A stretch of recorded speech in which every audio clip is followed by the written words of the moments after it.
China ने पूरी दुनिया में प्रचार के लिए कन्फ्यूशियस संस्थानों का इस्तेमाल किया है। अमेरिका अंततः खतरे के प्रति जाग गया और कई कन्फ्यूशियस संस्थानों को बंद करने के लिए मजबूर कर दिया, लेकिन वे वास्तव में कहीं नहीं गए।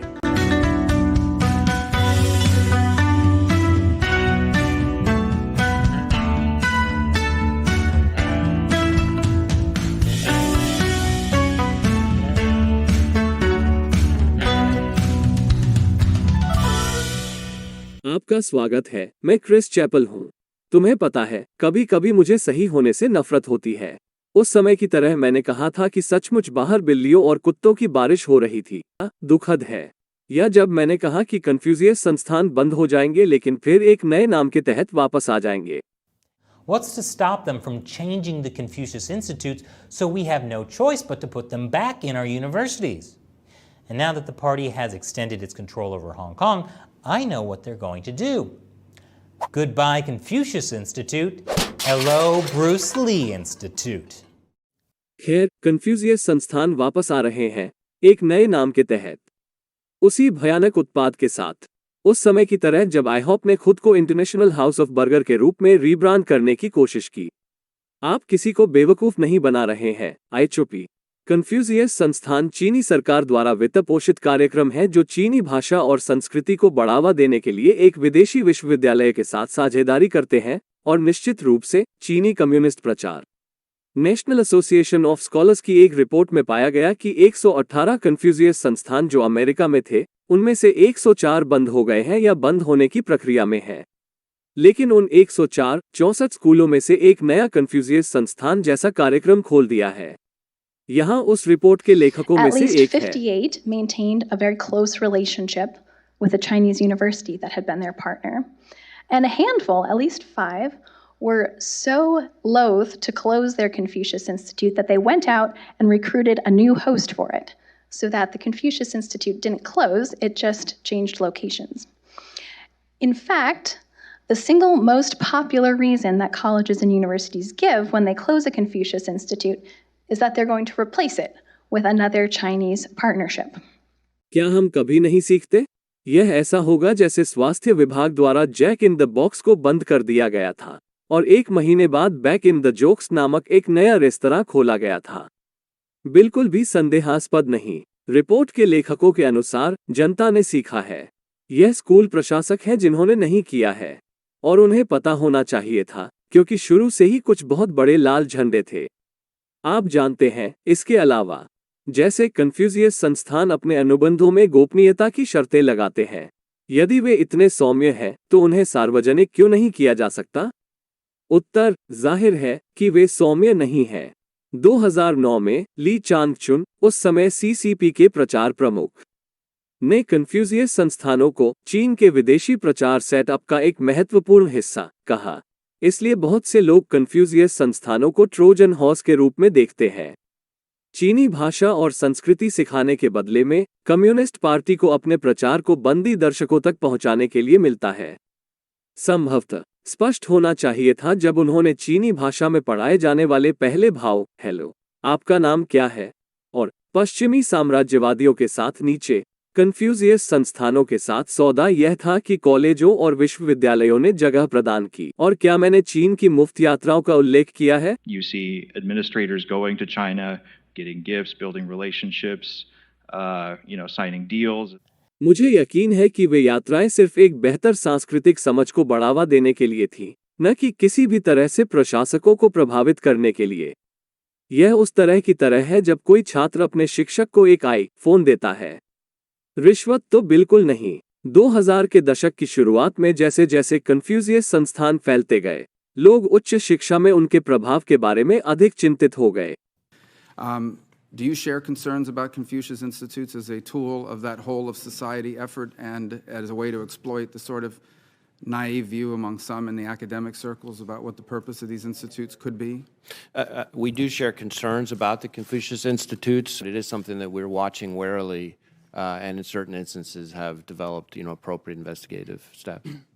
इसके अलावा 2018 में राष्ट्रीय रक्षा प्राधिकरण अधिनियम में संशोधन ने स्कूलों को पेंटागन फंडिंग और कन्फ्यूशियस संस्थानों के बीच चयन करने के लिए मजबूर किया। मुझे नहीं पता क्या पेंटागन फंडिंग से आपको चीन की मुफ्त यात्राएं मिलती हैं? केवल संबंध बनाने के लिए? बिल्कुल। 2020 में विदेश विभाग ने कन्फ्यूशियस संस्थानों को चीनी सरकार के विदेशी मिशन के रूप में नामित किया। और फिर कुछ हाई प्रोफाइल मामले थे जो दिखाते थे कि कन्फ्यूशियस संस्थान चीनी सरकार से कितने बंधे थे। एक महिला जो फालुन गोंग का अभ्यास करती है, जिसे चीन में प्रतिबंधित कर दिया गया है, ने कहा कि उसे घोषणा करनी होगी कि वो फालुन गोंग का अभ्यास नहीं करेगी। वो कनाडा में एक कन्फ्यूशियस संस्थान के लिए एक भर्ती फॉर्म पर था। कन्फ्यूशियस संस्थान ने अपनी मुख्य वेबसाइट पर अंग्रेजी में एक शर्त प्रकाशित की, जिसमें कहा गया था कि संस्थानों के शिक्षकों के पास फालुन गोंग में भागीदारी का कोई रिकॉर्ड नहीं होना चाहिए। एक अन्य मामले में चीन ने स्टैनफोर्ड विश्वविद्यालय से $4 मिलियन के अनुबंध पर हस्ताक्षर करने की कोशिश की, इस समझौते के साथ कि वो जिन प्रोफेसरों को वित्त पोषण कर रहा था, उनमें से एक तिब्बत के बारे में बात नहीं करेगा। स्टैनफोर्ड ने कहा नहीं और सौदे से दूर चला गया। और ऐसी खबरें आई हैं कि कन्फ्यूशियस संस्थानों ने दलाई लामा की यात्राओं को रद्द करने के लिए पर्दे के पीछे से काम किया है। वापसी पर स्वागत है। कन्फ्यूशियस संस्थानों ने अमेरिका में कुछ प्रतिष्ठा विकसित की है। चीनी कम्युनिस्ट पार्टी के ट्रोजन हॉर्स होने के कारण जांच से बचने के लिए कन्फ्यूशियस संस्थान अपने नाम बदल रहे हैं, आकार बदल रहे हैं और भूमिगत हो रहे हैं। यह वैसा ही है जब एक रद्द कॉमेडियन छोटे क्लबों में खेलकर वापसी करने की कोशिश करता है। मैं तुम्हें देखता हूं। सिल बोसबी। नेशनल एसोसिएशन ऑफ स्कॉलर्स के अनुसार संस्थानों बंद कन्फ्यूशियस संस्थानों के साथ ने चीनी विश्वविद्यालयों के साथ नए बहन विश्वविद्यालय समझौतों में प्रवेश किया है। निष्क्रिय कन्फ्यूशियस संस्थानों पर बारीकी से मॉडलिंग किए गए नए केंद्र स्थापित किए हैं और यहां तक उसी चीनी सरकारी एजेंसियों से धन प्राप्त करना जारी रखा है जिसने कन्फ्यूशियस संस्थानों को वित्त पोषित किया। बंद किए गए सभी 104 कन्फ्यूशियस संस्थानों में से रिपोर्ट में कहा गया है कि उन्हें एक भी ऐसा मामला नहीं मिला जहां यह स्पष्ट हो कि स्कूल ने चीन के साथ पूरी तरह से संबंध तोड़ दिए थे। कुछ मायनों में इस आकार परिवर्तन ने चीन के प्रभाव को ट्रैक करना कठिन बना दिया है। एक नाम के तहत सिर्फ एक संगठन के बजाय नए कार्यक्रम सभी अलग हैं। तूने एक सिर काट दिया और उसके स्थान पर 2 और बढ़ गए। यदि आप सोच रहे हैं कि मुझे क्यों लगता है कि चीनी कम्युनिस्ट पार्टी बुरे लोग हैं, ऐसा इसलिए है क्योंकि वे सचमुच हाइड्रा की तरह कार्य करता है। यहां तक कन्फ्यूशियस संस्थान चलाने वाली चीनी सरकारी एजेंसी ने भी अपना नाम बदल लिया है और ब्रूस ली संस्थान को नहीं। यह बहुत बुरा है। वे उबाऊ नामों और समरूपों के एक समूह का उपयोग कर रहे हैं ताकि उन सभी पर नजर रखने से थकान महसूस हो।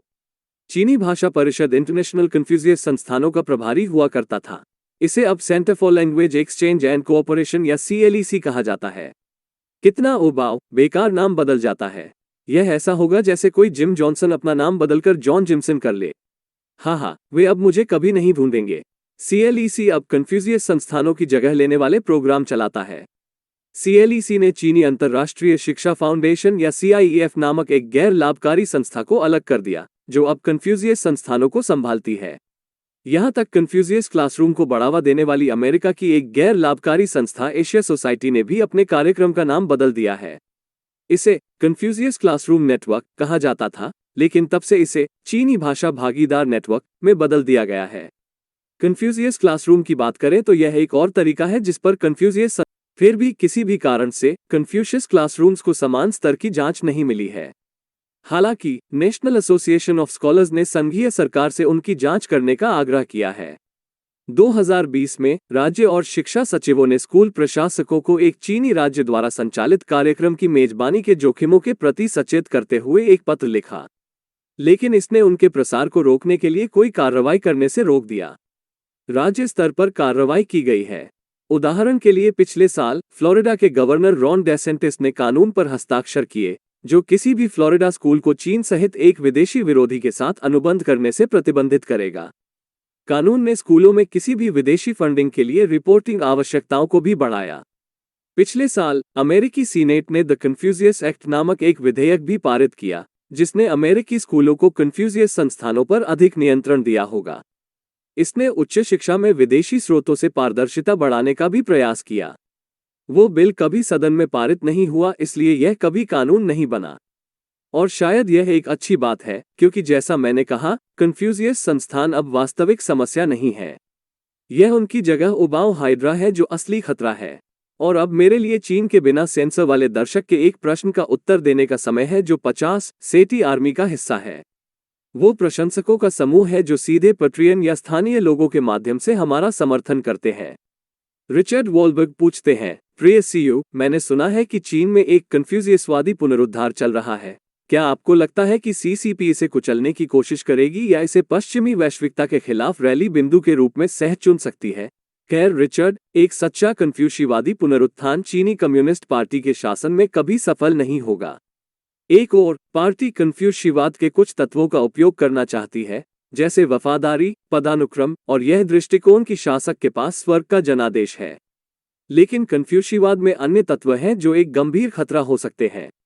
उसी तरह सम्राट को उदारता के आधार पर शासन करना चाहिए, न कि जबरदस्ती के आधार पर, या कि लोगों को सच बोलना चाहिए। आपने कन्फ्यूशियस संस्थान में इसकी कोई बात नहीं सुनी होगी। तो नहीं, जब तक कम्युनिस्ट पार्टी चीन पर शासन करती है, तब तक एक सच्चा कन्फ्यूशियवादी पुनरुत्थान कभी नहीं होगा। कन्फ्यूशियस के लेबल के तहत कुछ भी सिर्फ नाम का सहचयन है, सच्चे कन्फ्यूशियस सिद्धांत नहीं। और दुख की बात है कि इसका मतलब है कि ब्रूस ली का सच्चा पुनरुत्थान कभी नहीं होगा। आपके प्रश्न के लिए धन्यवाद रिचर्ड, और शो का समर्थन करने वाले सभी लोगों को धन्यवाद। रिचर्ड की तरह बने और patreon.com/China Uncensored पर जाकर और प्रति एपिसोड $1 या अधिक का योगदान करके हमारा समर्थन करें। एक फायदे के तौर पर आप मुझसे ऐसे सवाल पूछ सकते हैं जिनका जवाब मैं शो में दूं।